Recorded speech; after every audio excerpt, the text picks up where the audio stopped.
ვისაუბრებთ გასულ კვირაში საკონსტიტუციო სასამართლოსათვის არასამთავრობო ორგანიზაცია საქართველოს დემოკრატიული ინიციატივის მორიგს არჩევლზე, რომლითაც ისინი ფინანსთა მინისტრის ბრძანების ანტიკონსტიტუციურად ცნობას ითხოვენ. ბრძანება ხობლის იმპორტის და რეექსპორტის სახმელეთო ტრანსპორტით მომსახურების აკრძალვას ეხება, რომლის ამოქმედება 2019 წლის 1 ოქტომბრამდეა გადავადებული. გახსოვთ ალბათ შემოდგომის დასაწყისში გამართული ხმაურიანი აქციები, რომლის საფუძველზეც სწორედ ამ გადავადების გადაწყვეტილება მიიღო ფინანსთა მინისტრმა. ფინანსთა მინისტრის მიერ 22 აგვისტოს გამოცემული ბრძანებით საქართველოში ხობლის იმპორტ-ექსპორტის ექსკლუზიური უფლება მხოლოდ და მხოლოდ რკინიგზას და პორტებს ენიჭება. სხვა გზებით ხობლის საზღვარზე ტრანსპორტირება აკრძალული ხდება. საკონსტიტუციო სასამართლოში წარდგენილი არგუმენტაციით ივანე მაჭავარიანის ბრძანება კონსტიტუციის 31 და 21 მუხლებს პირდაპირ არ უღებს. ჩვენი სტუმრები გიორგი გეწაძე, ადგილობრივი წარმოებლების წარმომადგენელი და ედუარდ მარიკაშვილი, საქართველოს დემოკრატიული ინიციატივის იურისტი არიან. დილომშვიდობის მადლობა. შობრძანებისთვის. ბატონო ედუარდ, პირველ რიგში მინდა კითხოთ, არაკონსტიტუციურობა ამ ბრძანების რაში მდგომარეობს 31 და 21 მუხლების ასე ვთქვათ განმარტება. მოგესალმებით, მადლობა მოწვევის გადაცემაში, თქვენს მაყურებელს მივესალმებით. დავაზუსტებ თავდაპირველად, ეგ მუხლები, რომელიც თქვენ დაასახელეთ, ძველი რედაქციის იყო, უბრალოდ ამ შემთხვევაში 26 მუხლი არის ახალი რედაქციის და ამ მუხლთან მიმართებაში გვაქვს საჩვენებული ეს საკითხი. 26 მუხლის მეოთხე პუნქტი აწესებს მეწარმოების თავისუფლებას და სახელმწიფოს ავალდებულებს, რომ ხელი შეუწყოს როგორც მეწარმოების თავისუფლებას, ასევე კონკურენციულ წესების დაცვას თავისუფლ ბაზარზე. სწორედ ამ მიმართულებით გვაქვს ჩვენ ეს არჩევი წაღებული და მიგვაჩნია, რომ აღნიშნული ბრძანება წინააღმდეგება როგორც მეწარმოების თავისუფლების იჭრება მეწარმოების თავისუფლებაში, ასევე ხელოვნურად ახშობს კონკურენციას თავისუფალ ბაზარზე და ამით იმ მოსარჩელეებს, იმ მეწარმოებს, რომლის სახელითაც ჩვენ წავიღეთ სარჩელი, განდევნის ფაქტურად ბაზრიდან მათ იწევს მათ შეზღუდვას კი და ართმევს მათ საქმის ინიციატივას. საქმის ინიციატივა მეწარმოების თავისუფლების ინიციატივა გულისხმობს მათ შორის მეწარმოების სახის არჩევას და ამ შემთხვევაში ამ მეწარმეებს ერთმევად ის საშუალება, რომ სწორედ ამ გზით განახორციელონ, ამ ავტოსატეხილო საშუალებით შემოიტანონ საქართველოში მარცვლეული ხორბარი ამ შემთხვევაში და მათ სახელმწიფო ფაქტურად აიძულებს, რომ განახორციელონ არამომგებიანი საქმეობა, ვინაიდან რკინიგზით და საზღვაო გზით შემოტანა ამ მარცვლეულის ჩდება გაცილებით მეტი და ასევე არის ძალიან მნიშვნელოვანი საკითხი თავისუფალი ბაზართან მიმართებაში ამ არგუმენტში ის, რომ სახელმწიფო მათ აიძულებს, რომ არამოქნილი გზებით განახორციელონ ეს შემოტანა ექსპორტი და რეექსპორტი, ვინაიდან ამ მეწარმეებს არ სჭირდებათ იმ ოდენობის ხორბლის და მარცვლეულის შემოტანა, რომელთაც რეალურად უნდა რკინიგზით შემოიტანონ საზღვაო გზით და მათ სწორედ ეს მოქნილობა ერთმევად, მოქნილობის შესაძლებლობა, რომ მათ გარკვეულ დროს, გარკვეული რაოდენობის მარცვლეულის შემოიტანა, სწორედ იმდენი, რამდენიც მათ ბიზნეს საქმის განხორციელებას სჭირდება. ბატონო გიორგი, მოდი ახლა პრაქტიკაში რა ხდება, ეს არის ერთგვარი ნაწილი იმ არგუმენტების, რომელიც საკონსტიტუციო სასამართლოში იქნება წარმოქმნილი. აი პრაქტიკულად თქვენ ხართ წარმოებლების წარმომადგენელი, ის კომპანიები, რომლებიც ხორბლის შემოტანას ახორციელებდნენ სატრანსპორტო გზით, ანუ კონტეინერებით, ოღონდ მანქანებით, რა პრობლემის წინაშე შეიძლება აღმოჩნდნენ ამ გადავადებული თარიღის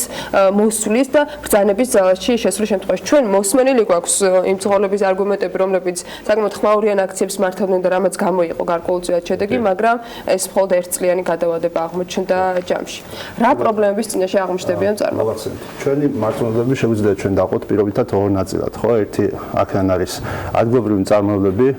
რომელსაც ნედლეულის სახით ჭირდებათ ხორბლის იმპორტი, იმიტომ რომ მოიხსენებათ, ხორბალი საქართველოში არის საკმაოდ დეფიციტური პროდუქტი. თუ სტატისტიკას დავუჯერებთ, 650,000 ტონაა დაახლოებით წლიური მოხმარება საქართველოში ხორბლის და აქედან მხოლოდ 100,000 საკმაყოფილებს ადგილობრივი ბაზარი. ამიტომ ეს ადგილობრივი მწარმოებლები დამოკიდებულები არიან იმპორტზე, იმდენად რამდენადაც ესაჭიროათ ნედლეულის სახით მისი შემოტანა და მათ პირდაპირ ეხება რეგულაცია, როგორც ედუარდმა აღნიშნა, ანუ სარკინიგზო და გემის მეშვეობით ხორბლის იმპორტი მნიშვნელოვნად აძვირებს ტრანსპორტირების ღირებულებას და რაც შეეხება მეორე ჯგუფს ჩვენი მარწმუნებლებისა, ესენი არიან უფრო მცირე და საშუალო ბიზნესის წარმომადგენლები, განსაკუთრებით მცირე ბიზნესის წარმომადგენლები, რომელსაც თავიანთი სახსრებით აქვს შეძენილი ავტოსატრანსპორტო საშუალებები, ეწევიან საქმიანობას კრედიტი აქვთ აღებული და აქვთ უამრავი ვალდებულება და მათთვის რეალურად ამ რეგულაციის ამოქმედება არის, ესე ვთქვათ, ყოფნა არ ყოფნის საკითხი. ანუ ჩვენ მნიშვნელოვანი ასევე აღნიშნოთ რეალურად ამ რეგულაციის ამოქმედების შემდეგ ეკრძალებათ საქმიანობა, თუმცა შეუძლიათ რომ მათ შეუძლიათ რა თქმა უნდა სხვა ვთქვათ პროდუქტი გადაზიდონ ან მიმართონ ეს ავტოსატრანსპორტო საშუალებების სხვა პროდუქტის გადაზიდვისთვის, თუმცა დამეწმებით რომ როდესაც აწყობილია ბიზნესი, ხო, კომუნიკაციები დამყარებული როგორც ადგილობრივ შესაძლებლობებთან, ასევე მომწოდებლებთან, ამ ბიზნესიდან გადაწყობა საკმაოდ რთულია. მithumetes ბიზნესის წარმომადგენლებს. სწორედ ამიტომ ვკითხულობ ამას, რომ გასაგებია ხა ბაზარი გაჯერებულია, ყოველს თავის მიმწოდებელი იყოს, მაგრამ საკონსტიტუციო სასამართლოსთვის რამდენად შეიძლება იყოს არგუმენტი ის, რომ ამ ადამიანებს ამ კონკრეტულ ბიზნესში აქვთ ერთგვარი სქემა აწყობილი, ამ მიმართულებით მუშაობენ, საკონსტიტუციო სასამართლოსთვის იქნება თუ არა მისაღები არგუმენტი, როდესაც მათ საქმიანობის შეზღუდვაზე შეიძლება იყოს აპელირება თუ ეს არ არის სარჩელში და სარჩელში ანუ უფრო წარმოებლების ხარეა ამ სარჩელში ვიდრე თქვა გადამზიდვალების, რომლებიც ამ საქმიანობას ჩართულები არიან. არა, იდეაში გადამზიდვალები წამყვანი საკითხი არის ამ სარჩელისთვის და მაშინ რა არგუმენტაცია გაქვს? მეწარმეები, ნუ ერთი საკითხზე, ამ ერთ საკითხზე უკვე ვისაუბრე და თქვენ რაც აღნიშნეთ, ეგეთ შეიძლება საკონსტიტუციო სასამართლოსთვის მისაღები იყოს, იმიტომ რომ ამ შემთხვევაში არ აქვს მნიშვნელობა შეზღუდვის ხარისხს და ინტენსივობას. ხო, აქ გადამწყვეტი არის ის, რომ როდესაც სახელმწიფო ზოგადად ცდილობს რომ დაარეგულიროს სამონიტორინგო საქმეების ინიციატივა, ეს უკვე შემოჭრა არის ამ ფლებაში და მეორე საკითხი არის კიდევ აფასებს საკონსტიტუციო იმას, რამდენად სწორად არის ეს რეგულაცია დაწესებული. ერთი ძალიან მნიშვნელოვანი საკითხი აქ კიდევ უნდა აღინიშნოს ის, რომ რეალურად ეს მიემართება კონკურენციის ხელოვნურ ჩახშობას. თავდაპირველად აღნიშნე და ეს ძალიან საფუძვლიანი არგუმენტია საკონსტიტუციო სასამართლოსთვის, ვინაიდან სახელმწიფო ვალდებულია ხელი შეუწყოს კონკურენტუნარიან გარემოს და წესებს ბაზარზე. და რეალურად ამ რეგულაციით ამ ადამიანების გასვლა ხდება ბაზრიდან და ხელოვნურად მონოპოლიების შექმნა ორი გზა რჩება მარტო პორტი და რკინიგზა. კი, პორტი და რკინიგზა და ეს ორი ამ გზით მარშრუტული შეუმტანი კომპანიები გახდებიან, რა თქმა უნდა, დიდი ალბათობით მონოპოლისტები ამ სფეროში და კიდევ კი ბატონო დაასრულეთ და მე ხო ან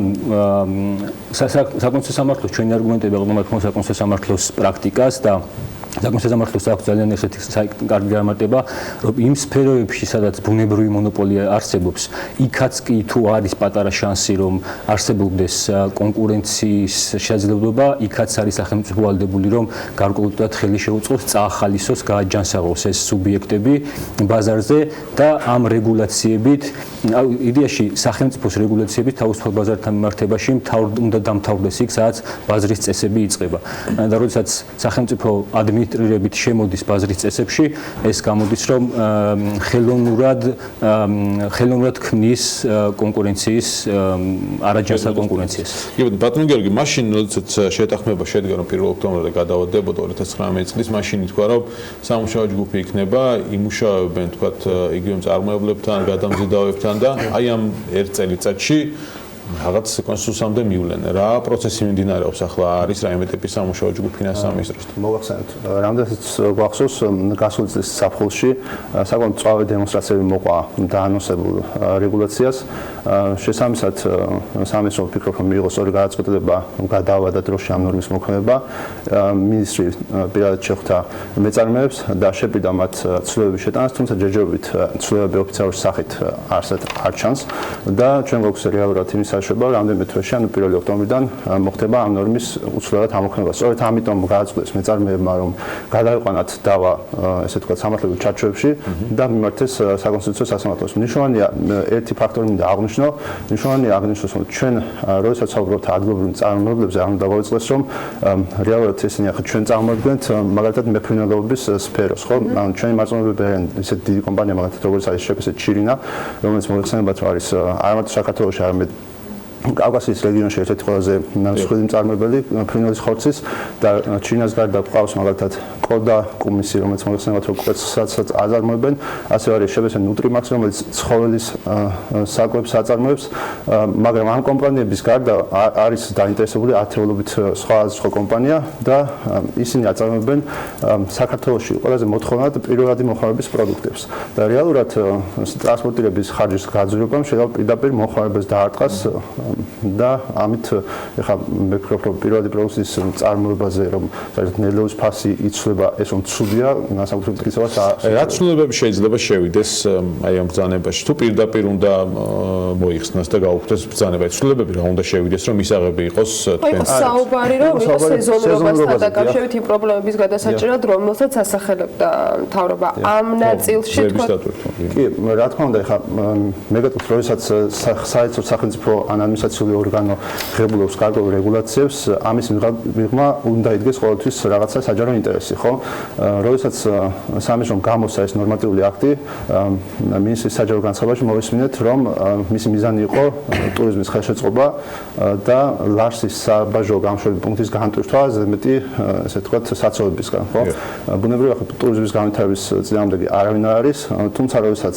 ადმინისტრაციული ორგანო ღებულობს გარკვეულ გადაწყვეტილებას ყოველთვის უნდა მოხდეს შეფასება კერძო და საჯარო ინტერესების ხო და გადაწყვეტილება უნდა მიღებული იქნას მათი ბალანსის და ესე ვთქვათ ურთიერთშეჯერების საფუძველზე ჩვენ შემთხვევაში მინისტრის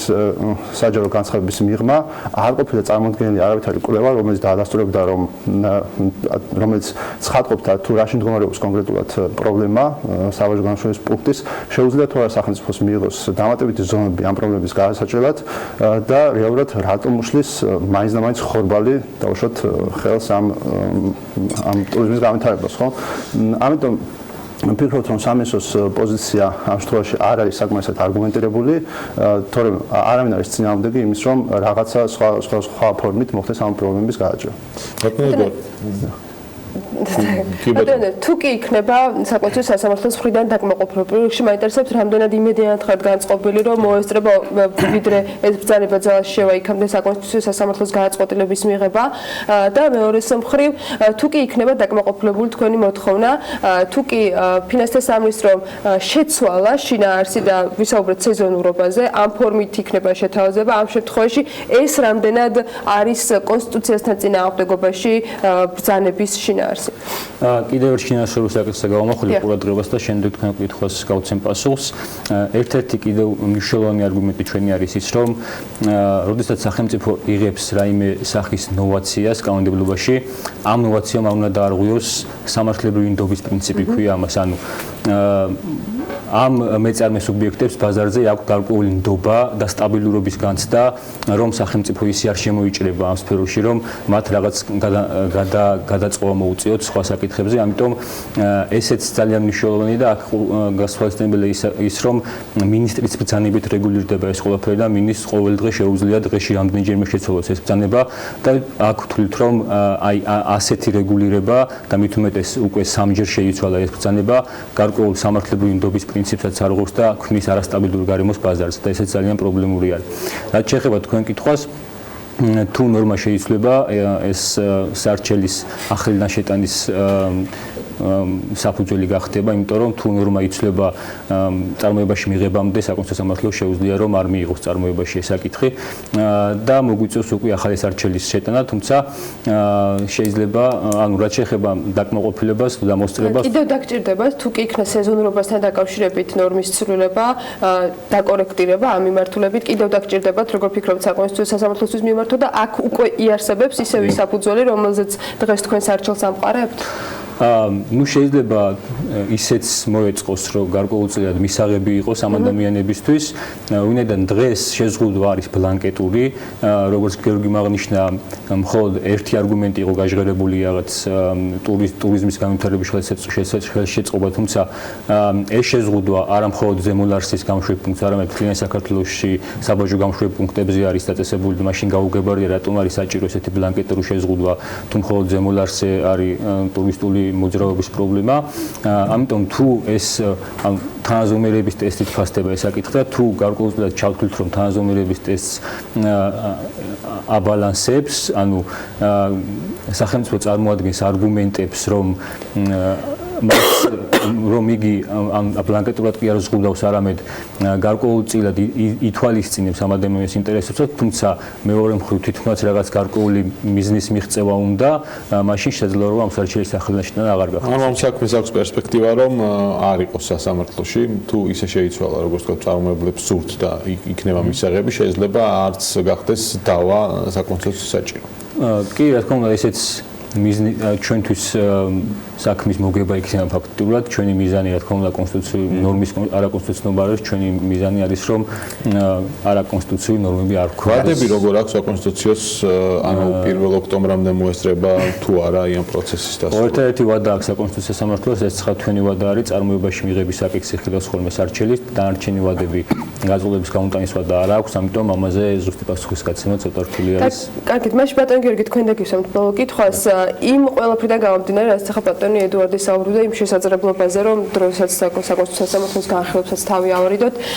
თუ ხართ მზად რომ ფინანსის სამინისტროსთან გაგრძელდეს მოლაპარაკება თუ არსებობს კომუნიკაცია ამ დროისათვის რაიმე ფორმით ან თქვენი მხრიდან ინიციატივა თუ შეიძლება რომ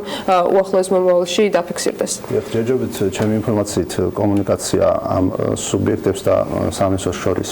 ჯერჯერობით არ არის,